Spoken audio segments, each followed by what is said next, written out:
வணக்கம், இது news first prime time sunrise. வணக்கம், நீங்கள் இணைந்து கொள்வது நியூஸ் போஸ்டின் காலை நேர பிரதான செய்தியுடன். கொழும்பில் உள்ள நியூஸ் போஸ்டின் பிரதான செய்தி அறையிலிருந்து உங்களை சந்திக்கின்றோம். இன்றைய விரிவான செய்திகளுக்கு செல்ல முன்னர் முதலில் தலைப்புச் செய்திகள். பொதுத் தேர்தலுக்காக 61 சுயேட்சை குழுக்கள் கட்டுப்பணம் செலுத்தியுள்ளதுடன் 4 அரசியல் கட்சிகள் வேட்புமனு கையளிப்பு. அரசு நிறுவனங்களில் தொழில் வாய்ப்பு பெற்றுக் கொடுப்பது குறித்து அதிக முறைப்பாடுகள் பதிவு. தேர்தல் கண்காணிப்பாளர்கள் தெரிவிப்பு. பல்கலைக்கழக மாணவர்களை இணைத்துக் கொள்வதற்கான பதிவுகளை பல்கலைக்கழக மானியங்கள் ஆணைக்குழுவில் முன்னெடுக்க நடவடிக்கை. சாகச நிகழ்வுகளில் மிருகங்களை பயன்படுத்துவதற்கு மெக்சிகோவில் தடை.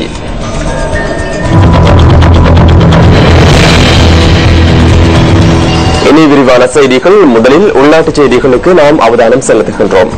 பொதுத் தேர்தலுக்காக 61 சுயேட்சை குழுக்கள் கட்டுப்பணம் செலுத்தியுள்ளதுடன் 4 அரசியல் கட்சிகள் வேட்புமனு கையளித்துள்ளதாக தேர்தல்கள் செயலகம் குறிப்பிடுகின்றது. நேற்றைய தினம் 24 குழுக்கள் கட்டுப்பணம் செலுத்தியதாக பிரதி தேர்தல்கள் ஆணையாளர் MM முகமது தெரிவித்தார். மாத்தறை, காலி மற்றும் ஹம்பாந்தோட்டை ஆகிய மாவட்டங்களுக்கான வேட்புமனுக்களை மக்கள் விடுதலை முன்னணி கையளித்துள்ளது. கண்டி மாவட்டத்திற்கான வேட்புமனுவை இலங்கை தொழிலாளர் காங்கிரஸ் கையளித்துள்ளதாக தேர்தல்கள் செயலகம் குறிப்பிட்டது. இதற்கமைய நேற்றைய தினம் 10 வேட்புமனுக்கள் கையளிக்கப்பட்டுள்ளதாக தேர்தல்கள் செயலகம் குறிப்பிடுகின்றது. இதேவேளை பொதுத் தேர்தலுக்கான தபால் மூல வாக்களிப்பு அடுத்த மாதம் 5ஆம் மற்றும் 6ஆம் தேதிகளில் நடைபெறவுள்ளதாக தேர்தல்கள் செயலகம் தெரிவித்துள்ளமை குறிப்பிடத்தக்கது.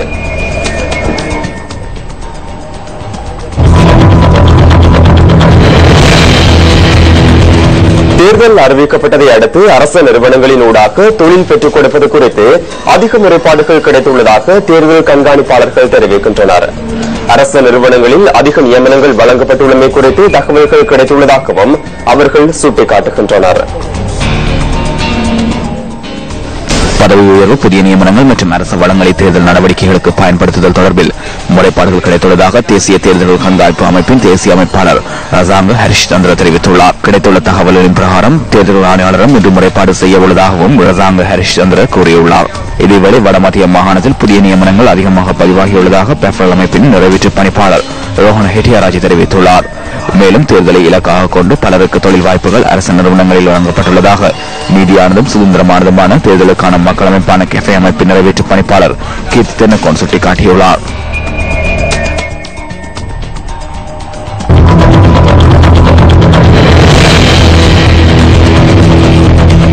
இம்முறை பல்கலைக்கழகங்களுக்கு மாணவர்களை சேர்த்துக் கொள்வதற்கான பதிவுகளை பல்கலைக்கழக மானியங்கள் ஆணைக்குழுவில் முன்னெடுப்பதற்கு தீர்மானிக்கப்பட்டுள்ளது.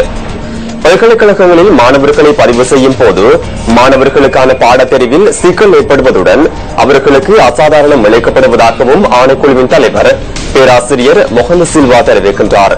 இந்த விடயம் குறித்து மாணவர்கள் மற்றும் பெற்றோர்களிடம் இருந்து கிடைத்துள்ள முறைப்பாடுகளை ஆராய்ந்து அதனை தீர்ப்பதற்காக இந்த தீர்மானம் எடுக்கப்பட்டுள்ளதாகவும் அவர் குறிப்பிட்டார். அதற்கமைய பல்கலைக்கழகங்களுக்கு மாணவர்களை இணைத்துக் கொள்வதற்கான பதிவுகளை மேற்கொள்வதற்கு வழங்கப்படும் கால அவகாசம் சற்று நீடிக்கப்படும் எனவும் தலைவர் பேராசிரியர் முகமது சில்வா தெரிவித்தார். மாணவர்களுக்கான பதிவுகள் நிறைவு பெற்றதை அடுத்து குறித்த பல்கலைக்கழகங்களுக்கான மாணவர்களின் பெயர் பட்டியல் அனுப்பி வைக்கப்படும் எனவும் அவர் மேலும் சுட்டிக்காட்டினார்.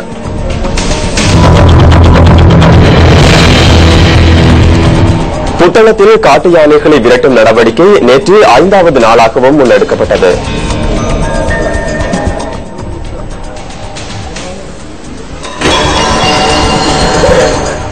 பிரதேசவாசிகள், வனஜீவராசிகள் அதிகாரிகள் மற்றும் சிவில் பாதுகாப்பு பிரிவினர் இணைந்து இந்த நடவடிக்கையை முன்னெடுத்துள்ளனர். நேற்றைய தினம் முன்னெடுக்கப்பட்ட காட்டு யானையை விரட்டும் நடவடிக்கையில் சுமார் 15 யானைகள் தப்போவ சரணாலயத்திற்கு விரட்டப்பட்டதாக எமது செய்தியாளர் குறிப்பிட்டார்.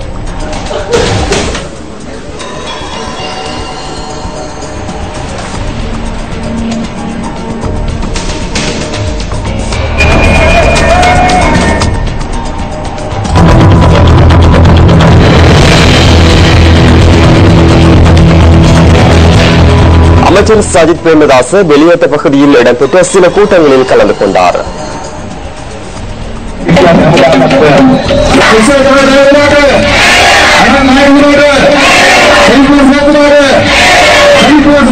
பலியத்த தொகுதியில் நடைபெற்ற ஐக்கிய தேசிய கட்சியின் தொகுதி கூட்டத்தில் ஆதரவாளர்கள் பலர் கலந்து கொண்டிருந்தனர்.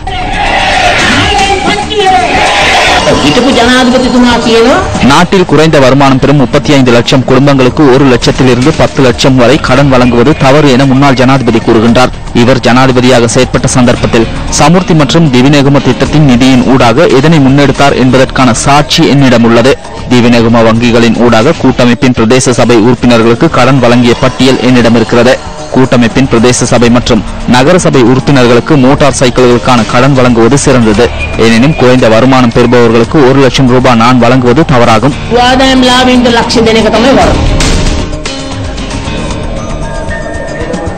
திருகோணமலை மெக்கேசர் மைதானத்தில் நேற்று 3வது நாளாக முன்னெடுக்கப்பட்ட அகழ்வு பணிகளில் மேலும் 4 எலும்புக்கூடுகள் கண்டெடுக்கப்பட்டுள்ளதாக போலீசார் குறிப்பிடுகின்றனர். திருகோணமலை நீதவான் முன்னிலையில் மெக்கேசர் மைதானத்தில் நேற்று 3வது நாளாக அகழ்வு பணிகள் முன்னெடுக்கப்பட்டன. நீதிமன்றத்தின் உத்தரவிற்கமைய கடந்த 6ஆம் தேதி குறித்த மைதானத்தில் அகழ்வு பணிகள் முன்னெடுக்கப்பட்டிருந்தன. இதேவேளை திருகோணமலை கிண்ணியா பகுதியில் 5 மோட்டார் குண்டுகள் கண்டெடுக்கப்பட்டுள்ளன. விசேட அதிரடிப்படையினர் குண்டு செயலிழக்க செய்யும் பிரிவினர் 60 மில்லிமீட்டர் ரக குண்டை உப்பாறு பகுதிக்கு கொண்டு சென்று செயலிழக்க செய்ததாக போலீசார் தெரிவித்தனர்.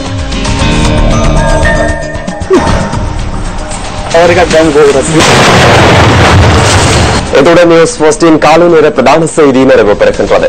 தொடர்ந்தும் சக்தி டிவி வழங்கும் நிகழ்ச்சிகளுடன் இணைந்திருங்கள். வணக்கம். Hotline 0114-896-896 www.newsfirst.lk. Feedback at newsfirst.lk.